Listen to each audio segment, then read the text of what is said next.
தன் குழந்தையை இழந்த ஒரு தாய். நபி ஸல்லல்லாஹு அலைஹி வஸல்லம் அவர்கள் செய்த துஆ.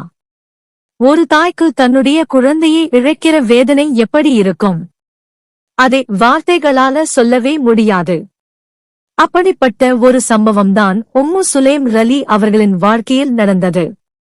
அவர்களுடைய குழந்தை உடல்நிலை சரியில்லாமல் இருந்தது. ஒரு நாள் அவருடைய கணவர் அபூ தல்ஹா ரலி வெளியே சென்றிருந்த நேரத்தில் அந்த குழந்தை இறந்துவிட்டது. கணவர் வீட்டுக்கு வந்ததும் உம்மு சுலைம் ரலி உடனே அந்த செய்தியை சொல்லவில்லை. அவர் கணவர் சாப்பிடட்டும், ஓய்வெடுக்கட்டும் என்று பார்த்து கொண்டார்கள். பிறகு காலையில் நடந்ததை அபூ தல்ஹா ரலி அறிந்து கொண்டார்கள். அப்போது நபி ஸல்லல்லாஹு அலைஹி வஸல்லம் அவர்களிடம் இந்த சம்பவம் சென்றது. நபி ஸல்லல்லாஹு அலைஹி வஸல்லம் அவர்கள் அந்த குடும்பத்திற்காக துஆ செய்தார்கள். அல்லாஹ்வே, அவர்களுடைய அந்த இரவில் அவர்களுக்கு பரக்கத் செய்வாயாக.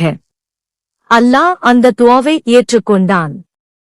பின்னர் அவர்களுக்கு ஒரு ஆண் குழந்தை பிறந்தது. அந்த குழந்தைக்கு அப்துல்லாஹ் என்று பெயர் வைத்தார்கள். அபூ தல்ஹா ரலி அந்த குழந்தையை நபி ஸல்லல்லாஹு அலைஹி வஸல்லம் அவர்களிடம் கொண்டு சென்றார்கள்.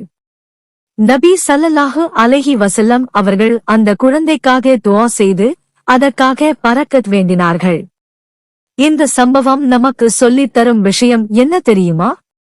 நம்ம வாழ்க்கையில் ஒரு கதவு மூடப்பட்டாலும் அல்லாஹ்வின் கருணை கதவு ஒருபோதும் மூடப்படாது. இன்று நீங்கள் ஏதாவது ஒரு இழப்பால் கஷ்டப்பட்டுக்கிட்டு இருந்தீங்கன்னா, யா அல்லாஹ், என் இழப்புக்கு பதிலாக சிறந்ததை எனக்கு வழங்குவாயாக, என் உள்ளத்திற்கு சப்ரையும் அமைதியையும் தந்தருள்வாயாக என்று கேளுங்கள். அல்லாஹ் நம்முடைய கண்ணீரையும் நம்முடைய துஆவையும் நிச்சயமாக அறிந்தவன்.